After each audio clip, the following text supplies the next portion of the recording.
அனைவருக்கும் அன்பான வணக்கம். இன்றைய நாளும் சிறப்பான ஒரு காணொலியூடாக உங்களை சந்திப்பதில் மிகுந்த மகிழ்ச்சி அடைகின்றேன். இன்றைய நாள் இலங்கை வானொலியின் சிரேஷ்ட ஒலிபரப்பாளர், செய்தி வாசிப்பாளர், முன்னாள் தமிழ்ச்சபை பணிப்பாளர், நாடக நடிகர், மெல்லிசை பாடகர் என்று பல திறமைகளை தன்னகத்தை கொண்ட ஒருவர் என்னோடு அமர்ந்திருக்கின்றார். அவர் வேறு யாருமல்ல, சிரேஷ்ட அறிவிப்பாளர் கே ஜெயகிருஷ்ணா அவர்கள்.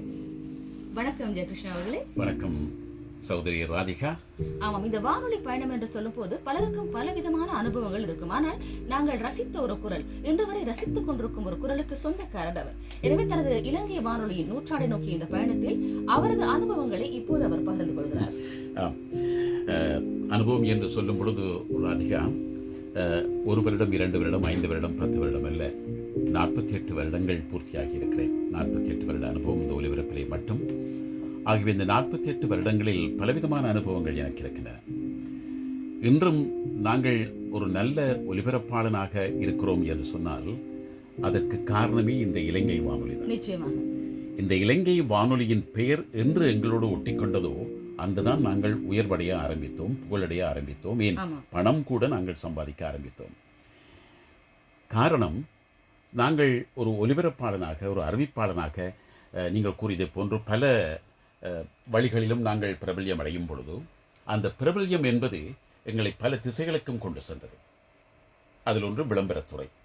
ஆரம்பத்திலேயே விளம்பரத்துறையில் ஈடுபட்ட எனக்கு இந்த விளம்பரத்துறையை வைத்துக்கொண்டு அறிவிப்பாளர் ஜே கிருஷ்ணா என்று வைத்துக்கொண்டுதான் இந்த விளம்பரத்துறை எனக்கு வந்தது தவிர, ஆகவே இந்த அறிவிப்பாளர் என்பதற்கு பின்னால் என்ன இருக்கிறது? இலங்கை வானொலி. ஆகவே என்னுடைய தாயவள் எனக்கு தந்த அந்த பெயர், புகழ், பட்டம், அதுதான் இன்று வரை உலகில் என்னை ஒரு புகழ் பெற்றவனாக நடமாட வைக்கிறது. இலங்கையில் மட்டுமல்ல, கடல் கடந்த நாடுகளிலும் ஏராளமான நேயர்கள் எனக்கு இருக்கிறார்கள், ஏராளமானர்கள். ஆனால் இன்று வரை ஒரு நேரிடம் நான் சென்றதில்லை. இந்த நிமிஷம் வரை ஒரு நேரிடம் செல்லவில்லை. என்றால் அடுத்த நிமிஷம் செல்வீர்களா என்று நீங்கள் கேட்கலாம். அதுவும் இல்லை. ஏனென்றால் எங்கள் புகழ் எங்களோடு இருக்க வேண்டும். அந்த புகழில் இருந்து இறங்குவது எப்பொழுது இறங்குகிறோம் என்று சொன்னால், ஒரு நேயரிடம் வீட்டுக்கு சென்று அல்லது அவரிடம் சென்று சில உதவிகளை பெறும்போது நாங்கள் இறங்கிவிட்டோம் என்பதுதான் அர்த்தம். அதனால்தான் அது ஏதும் இருக்கக்கூடாது என்பதற்காக. அந்த குறை ஏதும் எனக்கு இல்லை. இதுவரை ஆண்டவன் இந்த அன்னை வானொலி தாயவள் எனக்கு தந்ததில்லை. இன்று வரை நிறைவான வாழ்க்கையை தந்திருக்கிறாள். நீங்கள் கேட்டதை போன்று அனுபவம் என்று சொல்லும் பொழுது இந்த 48 வருட காலத்திலே பல படிகளை தாண்டி வந்திருக்கிறேன். நான் 1979ஆம் ஆண்டு ஆகஸ்ட் 1ஆம் தேதி இலங்கை வானொலியில் கால் வைக்கும் பொழுது ஒரு பகுதி நேர அறிவிப்பாளனாகத்தான் வந்தேன். எனக்கு எந்த அடிப்படையும் இல்லை, பின்புறம் ஏதும் இல்லை. ஆக இறைவன் தந்த அந்த வரம், அந்த குரல் வளத்தை வைத்துக்கொண்டு, மொழி வளத்தை வைத்துக்கொண்டு நான் ஒரு அறிவிப்பாளனாக தெரிவு செய்யப்பட்டேன். அதிலும் கூட 2075 விண்ணப்பங்களிலே 8 அறிவிப்பாளர்கள் தெரிவு செய்யப்பட்டார்கள். அந்த 8 அறிவிப்பாளர்களில் நான் மட்டும்தான் இப்பொழுது என் தாய் நாட்டில் என் தாய் வானொலியோடு இருக்கிறேனே தவிர மற்ற அனைவரும் இன்று வெளிநாடு புலம்பெயர்ந்து சென்று விட்டார்கள். அது அவரவருக்குள்ள ஒரு பிரச்சனை காரணமாக சென்று விட்டார்கள். ஆனால் அங்கும் ஒலிபரப்பாளர்களாகத்தான் இருக்கிறார்கள். இந்த துறையை விட்டு அவர்கள் சென்றபாடில்லை. ஆகவே அங்கும் நல்ல அறிவிப்பாளர்களாக, ஒலிபரப்பாளர்களாக பல வானொலிகளை, இணைய வானொலிகள் போன்றவையெல்லாம் நடத்தி கொண்டிருக்கிறார்கள். அந்த 8 பேரில் ஒருவனாக நான் தேர்வு செய்யப்பட்டு, இலங்கை வானொலியில் தேர்வு செய்யப்பட்டு பகுதி நேர அறிவிப்பாளனாக வந்து, பின்பு நிகழ்ச்சி ஒலிபரப்பு ஒழுங்கு உத்தியோகத்தர், ப்ரோக்ராம் ப்ரெசன்டேஷன் ஆஃபீஸர் என்று சொல்லுவார்கள், நிகழ்ச்சி ஒலிபரப்பு ஒழுங்கு உத்தியோகத்தர். அந்த ஒழுங்கு உத்தியோகத்தராக நான் நிரந்தர நியமனம் பெற்று, அதைத் தொடர்ந்து ஒரு ஒலிபரப்பு ஒழுங்கு உத்தியோகத்தராக இருக்கக்கூடியவர் தான் அறிவிப்பாளராக வரக்கூடியதற்கான மேலதிக தகுதி ஒன்று இருந்தது. அந்த மேலதிக தகுதியை வைத்துக்கொண்டு அறிவிப்பாளனாக, நிரந்தர அறிவிப்பாளனாக தெரிவு செய்யப்பட்டேன். அதைத் தொடர்ந்து மெல்ல மெல்ல அந்த அறிவிப்பு துறையிலேயே நான் முன்னேறி, அதைத் தொடர்ந்து கட்டுப்பாட்டாளராக வந்து, அதைத் தொடர்ந்து எனக்கு மூத்த எத்தனையோ சிகரங்கள், எத்தனையோ ஜாம்பவான்கள் அலங்கரித்த அந்த கதிரை, பணிப்பாளர் பதவிக்குரிய அந்த கதிரை இறைவனால் எனக்கு வழங்கப்பட்டது. அந்த இறைவன் தந்தது எப்படி? எங்களுக்குள்ள திறமை, அனுபவங்களை வைத்துக்கொண்டுதான் அந்த இறைவன் அருளோடு ஆசையோடு அந்த பதவி எனக்கு கிடைத்தது. அதன் பின்பு ராதிகா, தொடர்ந்தும் என்னுடைய ஒரு இலட்சியம் அறிவிப்பாளனாக வர வேண்டும் என்பதுதான். அந்த இலட்சியத்தின்படி தொடர்ந்தும் இன்று வரை நான் நினைக்கிறேன் இப்பொழுதெல்லாம் 60 ஆண்டுகள் 60 வயதை வந்தால் தான் அவர்கள் ஓய்வு பெறும் காலம். எங்களுடைய காலங்களில் 55 வயது. அந்த 55 வயதிலிருந்து இன்று வரை கிட்டத்தட்ட 15 வருடங்களுக்கு மேலாகிவிட்டது.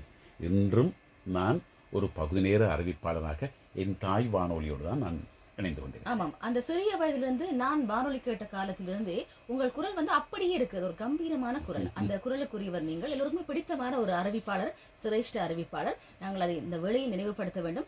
இப்போது இருக்கும் இளம் தலைமுறை அறிவிப்பாளர்களுக்கு நீங்கள் என்ன சொல்ல விரும்புகின்றீர்கள்? என்று சொன்னால், வானொலி அறிவிப்பாளர் என்று சொன்னால் எல்லோருமே அறிவிப்பாளராகி விடலாம் என்ற ஒரு மனநிலையில் பலரும் இருக்கின்றார்கள். எனவே அப்படியானவர்கள் சிறப்பான ஒரு அறிவிப்பாளராக வேண்டும் என்று சொன்னால் அவர்கள் எப்படி இருக்க வேண்டும் என்று சொன்னால், தமிழ் உச்சரிப்பு என்று சொல்லும் போது உங்கள் தமிழ் உச்சரிப்பை வந்து யாருமே குறை கூட முடியாது. அப்படியான ஒரு உச்சரிப்பை கொண்ட அறிவிப்பாளர் நீங்கள். எனவே இளம் தலைமுறையினருக்கு என்ன சொல்ல விரும்புகின்றீர்கள்?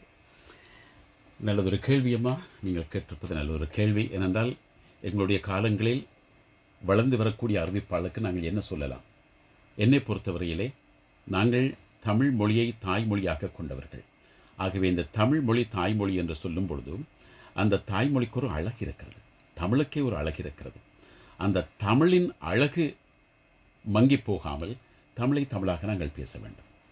ஆனால் பாருங்கள், இப்பொழுது உள்ள எந்த ஒரு அறிவிப்பாளர் மட்டுமல்ல, சாதாரணமாக ஒரு ஒரு இளைஞனோ அல்லது ஒரு இளைஞர் எடுத்துக்கொள்ளுங்கள், பெண்ணாக இருக்கட்டும் ஆணாக இருக்கட்டும், இப்பொழுதெல்லாம் அவருடைய பேச்சுகள் எல்லாம் ஆங்கிலம் கலந்த பேச்சுகளாகத்தான். சாதாரண பேச்சு ஆங்கிலம் கலந்த பேச்சுகள். எத்தனையோ ஊடகங்களை எடுத்துக்கொண்டால் தங்களுக்கென்று அவருடைய சொந்த பெயர் இருக்கத்தக்கதாக தங்களுக்கென்று ஒரு பெயரை வைத்துக்கொண்டு அந்த பெயரில் தான் விடைபெற்றுக் கொண்டு போகிறார்கள், நிகழ்ச்சியை நடத்துகிறார்கள். ஆக மொத்தத்தில் எல்லா ஊடகங்களிலுமே இது கலந்து விட்டது. ஆமாம், நீங்க சொல்ல வருகின்றீர்கள் தமிழை தமிழாக பேச வேண்டும் என்று சொல்லி, அப்படித்தானே? ஆமாம், என்னுடைய கருத்து அது தமிழை தமிழாக பேச வேண்டும்.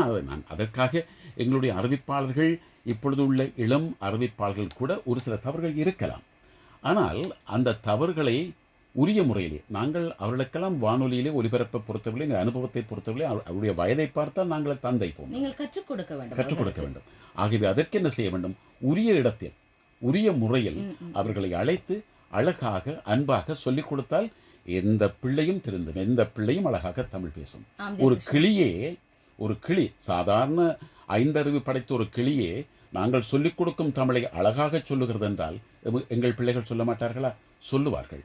அவர்களுக்கு சில விஷயங்களை புரிய வைத்து சொல்லிக் கொடுத்தால் நிச்சயமாக பேசுவார்கள். இளம் அறிவிப்பாளருக்கு இன்னொரு விஷயத்தையும் சொல்கிறேன். ஒலிபரப்பு என்பது எல்லோருக்கும் கிடைக்கக்கூடியதல்ல. உங்களுக்கு கிடைத்திருப்பது ஆண்டவன் தந்த ஒரு வரம். அந்த ஒலிபரப்பை வைத்துக்கொண்டு நன்றாக உங்கள் எதிர்காலத்தை பிரகாசமாக ஆக்குங்கள் என்றுதான் நான் சொல்லுவேன். ஆமாம், இன்று தனது நேரத்தை ஒதுக்கி இந்த செவியை வழங்கினார் எமது சிரேஷ்ட அறிவிப்பாளர் கே ஜெயகிருஷ்ணா அவர்கள். அவருக்கு எமது நன்றியை இந்த வழியில் நாங்கள் தெரிவித்துக் கொள்கின்றோம். நன்றி ராதிகா. உங்களை போன்றவர்கள் இனிவரும் காலங்களில் எங்களுக்கு பின் இருக்கக்கூடிய காலம் அறிவிப்பாளர்கள் என்று சொன்னால் நீங்கள்தான். நீங்கள் அழகாக பேசும் உங்களுக்கு அழகாக ஒலிபரப்பை கொண்டு போவீர்கள், நடத்தி கொண்டு போவீர்கள் என்ற நம்பிக்கை 100க்கு 200% எனக்கு இருக்கிறது.